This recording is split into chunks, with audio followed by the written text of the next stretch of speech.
The Ten Commandments, a story that resonates through the ages filled with faith, redemption, and divine wonder. In 1956, a Hollywood star cast brought this epic to the screen. We followed Charlton Heston's Moses on his journey, challenged tyranny with Yul Brynner's Ramesses, and felt the earth shake with divine power. Now let's take a look at the lives of these legendary actors and discover the enduring legacy of the Ten Commandments. So hit that subscribe button and get ready to be taken back in time on a whirlwind adventure. Charlton Heston as Moses. Born into centuries of Jewish slavery, Moses came as a beacon of hope, prophesied to free his people. Fearing this fate, the tyrannical pharaoh Ramesses, the Fronde ordered all newborn Hebrew male babies killed to protect her child. Moses' mother, Jochebed, wove a reed basket and entrusted it to the waters of the Nile. After the war, Charlton Heston and his wife built a life in New York's Tough Hell's Kitchen, initially working as models for artists. Desperate for stage success, they ventured south to manage a theater in North Carolina, earning a modest weekly salary back. In New York, Heston landed a supporting role on Broadway in a revival of Shakespeare's Antony and Cleopatra. He continued to hone his acting skills on television, appearing in critically acclaimed series like CBS's Studio One. Heston graced the stage at the Los Angeles Music Center, portraying iconic characters like Sherlock Holmes, even dressed up as a gorilla for a cameo in Tim Burton's Planet of the Apes remake. His final film role was as a notorious historical figure. In addition to acting, Heston's powerful voice was used as a narrator in films, contributing to the appeal of films such as Disney's Armageddon and Hercules. In a heartbreaking turn of events, Heston passed away in 2008 at his home in California, surrounded by his loved ones. He was 84. Although the official cause of death remains a private matter, media later reported that he died of pneumonia. Yvonne DiCarlo Sephora. Sephora, a shepherdess from Midian, was the eldest daughter of Jethro, the tribal leader. She became Moses' second wife and the mother of their son Gershom. Notably, she shared his devotion to the God of Abraham, whose name his followers did not name. Yvonne DiCarlo's journey to Hollywood began with trips to Los Angeles with her mother. In 1940, her beauty was so dazzling that she placed second in the YTC Miss Venice pageant and a respectable fifth in the Miss California pageant. She can be glimpsed 36 seconds into the British Pathé film A Matter of Figures. At Miss Venice, a talent agent spotted her potential and encouraged her to audition for a chorus line at the prestigious Earl Carroll Theater by 1964. Facing financial difficulties, DiCarlo had signed a contract with Universal Studios to play the female lead in The Munsters opposite Fred Gwynne. Interestingly, she was also the producer's top choice for the iconic role of Lily Munster. Originally named Phoebe after Joan Marshall, the original actress considered dropped out. DiCarlo, the embodiment of Hollywood glamour, was once asked how she would portray the ghostly mother of a haunted house. Her answer: simple. I just follow the instructions. Enter Donna Reed DiCarlo showed off her musical talents at least once in The Munsters, singing and playing the harp. In the episode Far Out Munsters. In 1950, DiCarlo got her dream home, an 11-room ranch house on a large lot in Studio City. With the help of an architect, she renovated the space, incorporating an English-style dining room with elegant paneling and stained glass windows. DiCarlo's health took a turn for the worse in 1998 when she suffered a mild stroke. She then lived at the Motion Picture and Television Hospital and Rest Home, where she spent her final years. Sadly, she passed away in 2007 due to heart disease. Anne Baxter as Nefertiri in the 1956 biblical epic The Ten Commandments. Nefertiri emerges as a complex character alongside Dathan. An Egyptian princess, she harbors a forbidden desire for Prince Moses. Determined to be with him and see him ascend to the throne, she took drastic measures, even murder, to keep his Jewish heritage a secret. Anne Baxter's career began with an audition for Hitchcock's Rebecca at the age of 16. Although she was considered too young for the role, her talent impressed, and she signed a long-term contract with 20th Century Fox. Her film debut was at MGM, where she shared the screen with established actors. The 1940s saw Baxter flourish working with legends like John Barrymore and Jack Benny. Her talent was recognized with leading roles in critically acclaimed films, like Swampwater and The Pied Piper, the latter of which was even nominated for an Academy Award. Back in the 1970s, Baxter became a regular on The Mike Douglas Show and even played a villain in an episode of Columbo. She also took on the challenging role of an elderly prostitute in Fool's Parade. Notably, she took over the role in the TV series Hotel from the legendary Bette Davis after Davis had to retire due to illness. Tragedy struck in 1985 when Baxter suffered a stroke. Although she was on life support, her family had to make the difficult decision to discontinue care after her brain function ceased. She died at the age of 62. John Derek, real name Joshua. Joshua wasn't always John Derek, the Hollywood heartthrob. He began his journey as a slave and was later discovered for his striking looks. Talent. Agents like Henry Wilson, who even gave him the temporary stage name Dare Harris, and David O. Selznick, saw his potential and cast him in small roles in films like Since You Went Away and I'll Be Seeing You, both released in 1944. World War II broke out and Joshua served in the United States Army in the Philippines after the war. His career took off. A Humphrey Bogart film led to a 7-year contract with Columbia Pictures in 1948. He then landed a supporting role alongside Broderick Crawford in the Oscar-winning film All the King's Men, 1949. In 1950, he officially changed his name to John Derek. John and his wife conceived a project titled Eve and That Damned Apple, but it was not financially successful. Instead, they made Bolero 1984 with Cannon Films, an experience that left an indelible mark. John's last directorial work was Ghosts Can't Do It.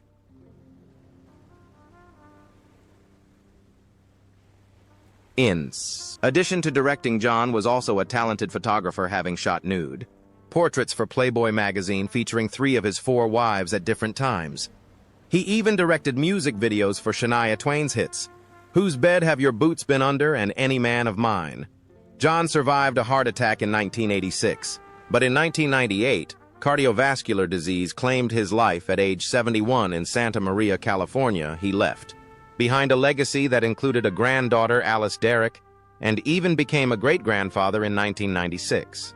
Edward G. Robinson, as Dathan, the other half of Nefertiti's villainous duo in the 1956 film The Ten Commandments, began his journey as a slave. The Israelite won the favor of Master Mason Baca, becoming his trusted confidant.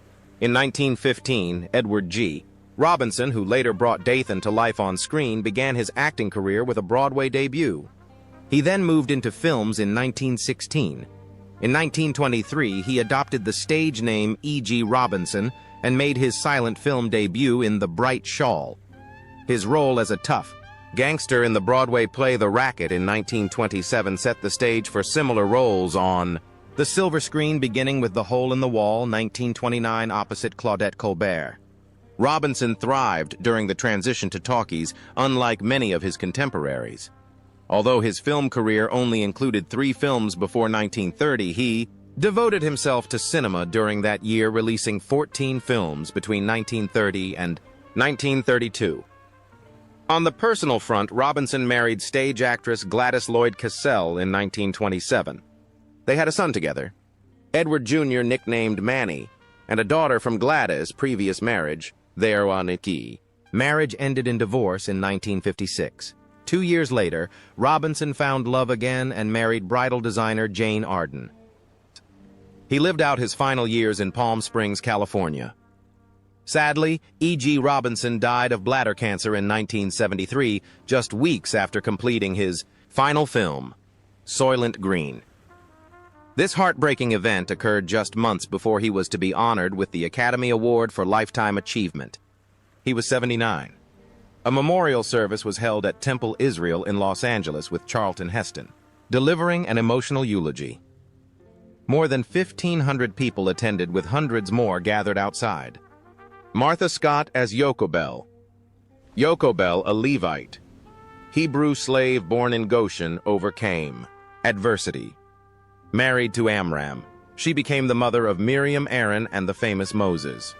Faced with Pharaoh Ramesses' brutal decree to kill all newborn Hebrew boys, Jochebed bravely placed Moses in a basket on the river with her daughter, Miriam, watching over him.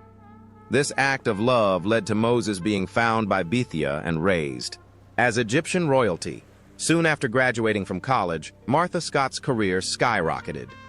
She performed in a series of Shakespeare plays with the Globe Theatre Company at the 1934 Chicago World's Fair. Following this success, she moved to New York City, where she thrived in both theater and radio.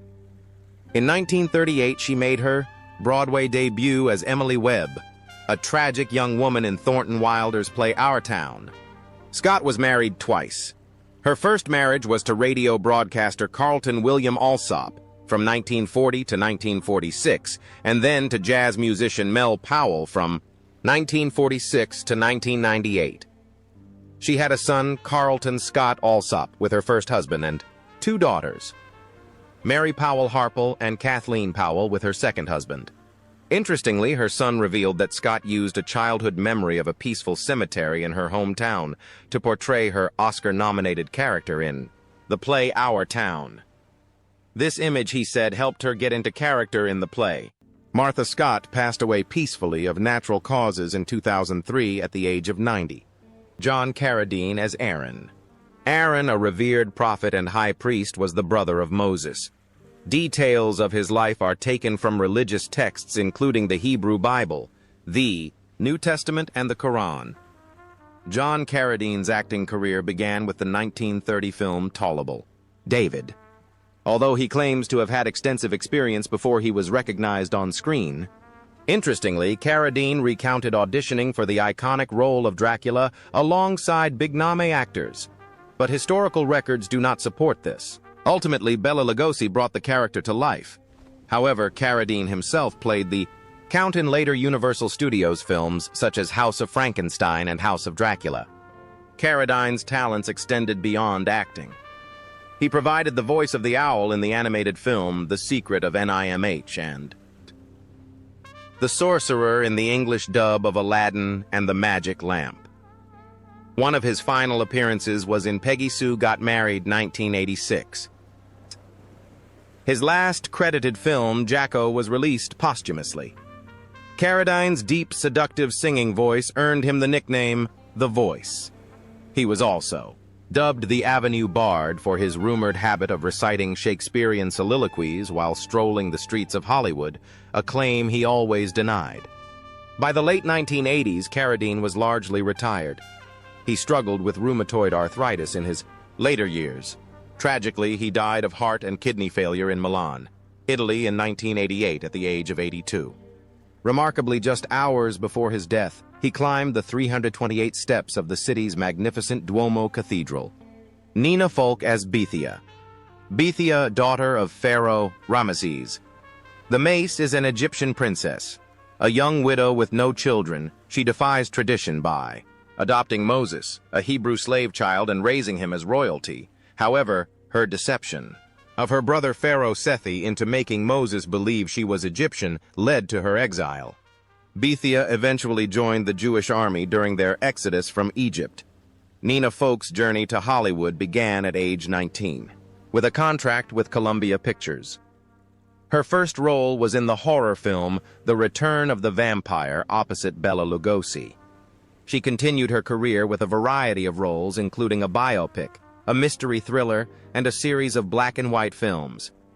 In one such black and white film, Escape in the Fog, she played a woman who has a premonition of being kidnapped. Folk's career extended far beyond her younger years. Notably, she was the first murder victim in the classic series Columbo, starring alongside Gene Barry, the Utam. 1970 saw her appear on screen in shows such as That Girl and The Brian Keith Show. Folk continued to act afterward. She has appeared in popular TV series such as Just Shoot Me, Dharma, and Greg, and even NCIS, where she played the beloved mother of Dr. Donald Ducky, Mallard.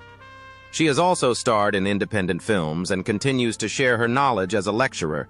At USC, additionally, she shares her experience as a script analysis consultant for Hollywood directors. Sadly, Nina Foch passed away in 2008 at the age of 84. Complications from a blood disorder took her life while she was still actively teaching at USC. Deborah Paget as Lilia. Lilia, a Hebrew forced into slavery, often carried water as part of her daily chores. Born among siblings, she faced a cruel twist of fate. Dathan, a former Jewish overseer who had become governor of Goshen after Bacchus' death, took her as a concubine.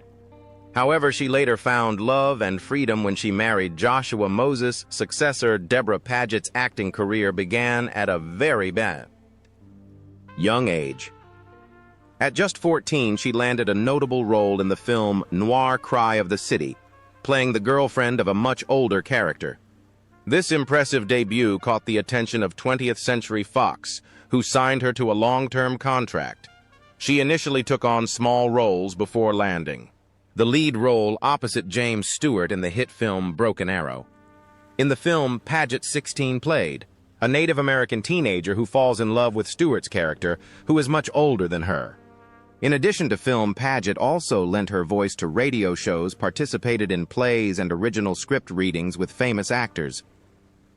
During this period, from 1950 to 1956, she collaborated with names such as Burt Lancaster and Tyrone Power. In 1962, Paget married Ling Si Kung, an oil executive, and retired from acting in 1964. Their marriage, which lasted until 1980, resulted in the birth of a son, Judith Anderson, named Memnet, a servant passed down through the generations, was a loyal Egyptian nurse during the reigns of pharaohs Ramesses I, Sethi Fif. She served Bethia and Nefertiri but did not tolerate Moses' presence in the royal court. Judith Anderson's career began in 1915 on the Australian stage under the stage name Francie Anderson. As Stephanie in A Royal Divorce, she honed her acting skills under the tutelage of the esteemed actor Julius Knight. Together they appeared in adaptations of classic plays such as The Scarlet Pimpernel and The Three Musketeers. A pivotal moment came in 1947 with her brilliant performance as Medea in a daring adaptation of Robinson Jeffers' John Gielgud played. Jason and Anderson's performance earned her a Tony Award, America's highest stage honor. The show was a huge success, followed by a national tour. Although her performance in Elizabeth the Queen in 1966 was not well received, Anderson was undaunted.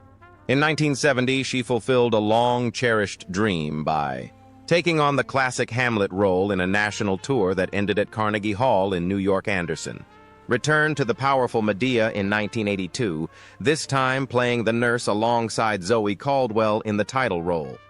Their paths crossed decades earlier during a tour of the play in Australia, which earned another Tony nomination. Anderson spent most of her life in Santa Barbara, California, where she died of pneumonia in 1992 at the age of 94. Cedric Hardwicke plays Sethi. Sethi, son of Pharaoh Ramesses I, and heir to the Egyptian throne, reigned before the Hebrew migration. He succeeded his father and married Queen Tuya, who bore him a son, Ramesses II, who later became Pharaoh.